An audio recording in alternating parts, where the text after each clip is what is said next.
Israel Hamas जंग में हर दिन सैकड़ों जिंदगियां तबाह हो रही हैं।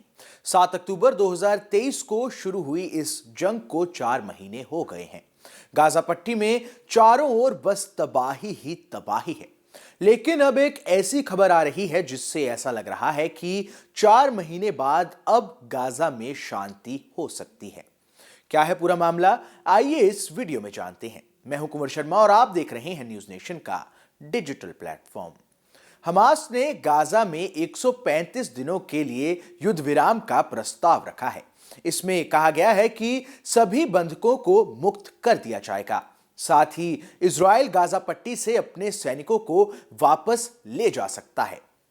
मीडिया रिपोर्ट के मुताबिक प्रस्ताव में यह भी कहा गया है कि युद्ध की समाप्ति पर एक समझौता किया जाएगा। आतंकवादी समूह का यह प्रस्ताव कतर और मिस्र के मध्यस्थों के ओर से पिछले सप्ताह भेजे गए प्रस्ताव के बाद आया है। वहीं कतर और मिस्र के मध्यस्थों की ओर से भेजे गए प्रस्ताव को इस युद्ध को रोकने के लिए अब तक का सबसे बड़ा राजनयिक प्रस्ताव माना जा रहा है। हालांकि इससे पहले इजराइल कह चुका है कि जब तक हमास पूरी तरह तबाह नहीं हो जाता, वो गाजा से अपने सैनिकों को नहीं हटाएगा। इजराइल ने एक बयान जारी कर गाजा में हमास की हिरासत में 136 बंधकों में से 31 की मौत की पुष्टि की है। हालिया दिए गए प्रस्ताव में हमास ने युद्ध विराम को 3 चरणों में बांटने की मांग की है। हमास के प्रस्ताव में यह युद्ध विराम को 45-45 दिनों के 3 चरणों में करने को कहा गया है। आतंकवादी समूह हमास 7 अक्टूबर को पकड़े गए बाकी इजरायली बंधकों को फिलिस्तीनी कैदियों से बदलेंगे।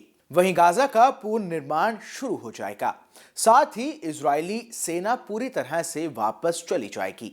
इसमें यह भी मांग की गई है कि शवों का आदान प्रदान भी किया जाएगा। हमास के राजनीतिक ब्यूरो के सदस्य इज्जत अल रशीक ने पुष्टि की है कि प्रस्ताव कतर और मिस्र के माध्यम से इजराइल और संयुक्त राज्य अमेरिका को भेजे गए हैं।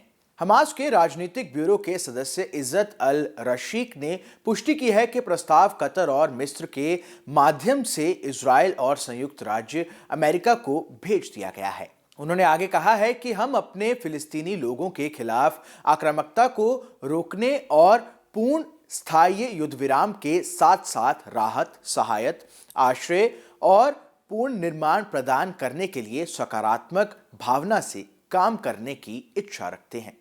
खैर, अब देखना यह होगा कि क्या इजराइल हमास के इस प्रस्ताव को मानता है। इतिहास गवाह है कि हमास समय समय पर छल कपट करता आया है। ऐसे में यह भी देखना अहम होगा कि क्या हमास की सच में युद्ध विराम की मंशा है या ये उसकी कोई नई चाल है। इस खबर पर आपका क्या कहना है, हमें कमेंट कर जरूर बताएं। देश दुनिया की तमाम बड़ी खबरों के लिए देखते रहिए न्यूज नेशन का डिजिटल प्लेटफॉर्म।